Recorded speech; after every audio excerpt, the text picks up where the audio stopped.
Hi.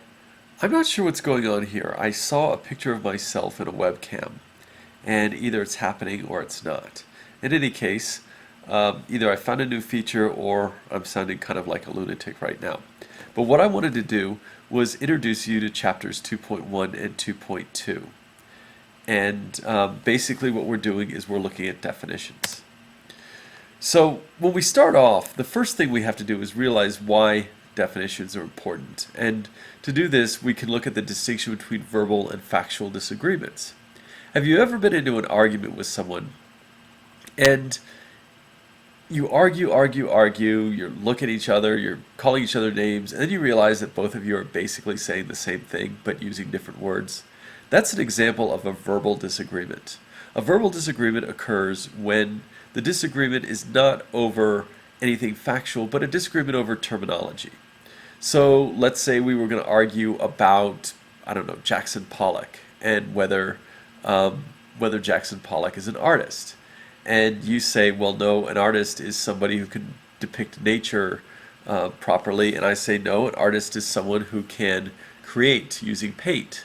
Now, if you know anything about Jackson Pollock, you know he basically took paint and threw it up against a canvas.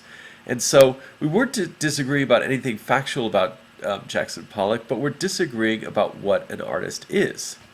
Now, factual disagreements occur when people are disagreeing on propositions and whether they're true or false.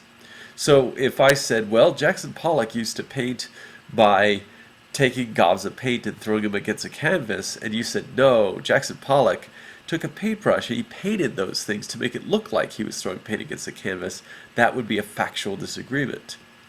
Alright, so we have to be aware of when we're disagreeing to see, are we disagreeing on terminology or are we disagreeing on what is a fact, what's true or false. The next thing we have to do when we look at words is look at cognitive and emotive meaning. Words can have two types of meaning. The first meaning is the cognitive meaning, and it conveys information. So if I were going to define a puppy, I might say a puppy is a dog that's under 1 year of age. That would be the cognitive meaning. The emotive meaning is the feelings that the term invokes, or evokes, I guess is the correct word. And so let's say we're talking about puppy again. Every time we talk about puppy, all we do is think, oh, I wish there was one sitting on our lap and slobbering that we could pet. That is the emotive meaning. Okay, we're not just talking about a dog that's under 1 year of age, but we're talking about a cute, cuddly little thing that everybody loves. And so the cognitive meaning is what a puppy actually is. Literally, the emotive meaning is the emotions that the word puppy brings into us, right? You remember the book Happiness is a Warm Puppy. Well, you probably don't. It was really big in the 60s. Okay. Now, when we define terms, we could talk about intention and extension. Intention or connotation are the qualities that the term has. So we define the term in terms of its qualities. And in a later chapter, or part of this chapter actually, we're going to look at different types of intentional or connotative definitions. Similarly with extension, wow, I love the way that bounces. Basically, extension defines something by talking about the members of the class that the term represents. All right, and so again, we'll look at different kinds of extensional techniques as well. Now, here's an example. Let's take the word dog. All right, the intention of dog would include mammal, canine, warm-blooded. All of these are parts of the definition of dog. They're qualities or attributes that dogs have. When we talk about the extension of a dog, now we're talking about types of dogs or individual dogs. So we're talking about poodles, or Odie, you know, the dog from Garfield, or Lassie, the dog who saved Timmy from a well.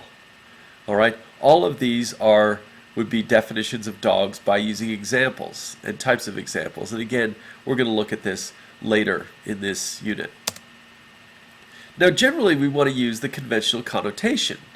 The conventional connotation is the definition that a reasonable speaker of the language would use. Okay. Wow. Okay, that's... Oh, I was playing around with the animation on this one. I was having a little fun. So anyway, conventional connotation, the attributes a term commonly calls forth in the minds of competent speakers of the language. So if we define dog, we want to define dog in a way that a competent speaker would use the word dog. We wouldn't turn around and redefine dog as, say, a small rodent that runs in a wheel and lives in a cage, which is what we call a hamster, right? And so we want to use words in the way that competent speakers of the language use words. Now we can also talk about empty extension. When something has empty extension, it means that it has intension. We know what it means, but it doesn't exist. All right? So it's a term that represents a class that has no membership. Examples: currently living dinosaur. All right, we know what it means. We know what a currently living dinosaur would be. It has intention, but there are no currently living dinosaurs. Similarly, and I'm being a little bit sarcastic here, entertaining logic text. Okay, a lot of people would argue that we know what those words mean, that they have intention, but there are no entertaining logic texts. Now, of course, you know that that's a facetious example because you have Hurley's text, which is very entertaining. Now, all of these have an intention. They have meaning, but no extension. They have meaning, but no membership, no existence. All right? And I should point out, by the way, just kind of by the wayside, and I realize I don't have a slide on this, but when two things have the same extension, they mean the same thing. All right? So George Washington and the first president of the United States have the same extension because both of them have the same person as members. All right? Now, we can also talk about increasing and decreasing intention. Intention is increased as you add more modifiers to the definition. It's decreased as modifiers are taken away.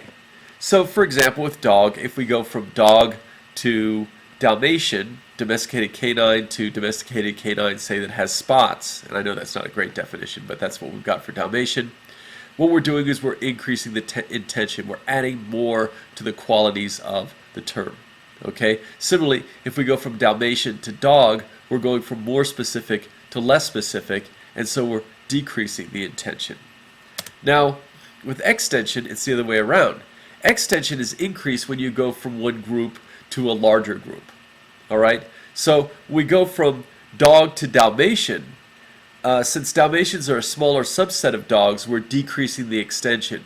But when we go from Dalmatian to dog, now Dalmatian, our dog is a larger group than Dalmatian, which includes Dalmatian. We're increasing the extension. So we should see an interesting relationship here, which is that there's an inverse relation between intention and extension. So if we go from U.S. presidents to Republican U.S. presidents, for example, we're increasing the intention because we're adding a modifier, Republican, but we're decreasing the extension. There are less Republican U.S. presidents than there are U.S. presidents. All right? But this isn't always the case. Sometimes we can add more than definition but not affect the number. So if we go from U.S. presidents to male U.S. presidents, we're increasing the intention, but we're not affecting the extension at all, at least yet. Not for the next 4 years anyway, as I'm recording this. By the way, this is during the Republican convention, so we know Romney and Obama are running against each other, so we're unlikely to have a female president for at least the next 4 years. Okay. Now, well, we're done. Sometimes I surprise myself. So this is the beginning of Chapter 2. Now we're going to move on in the next video to talk about different ways of defining terms. So I'll see you soon. Well, I won't see you. You'll see me. Or maybe you won't see me. Anyway, I'm seeing if my picture is actually going to show up in this video the way I think it might. If it doesn't, then I'm babbling nonsense. So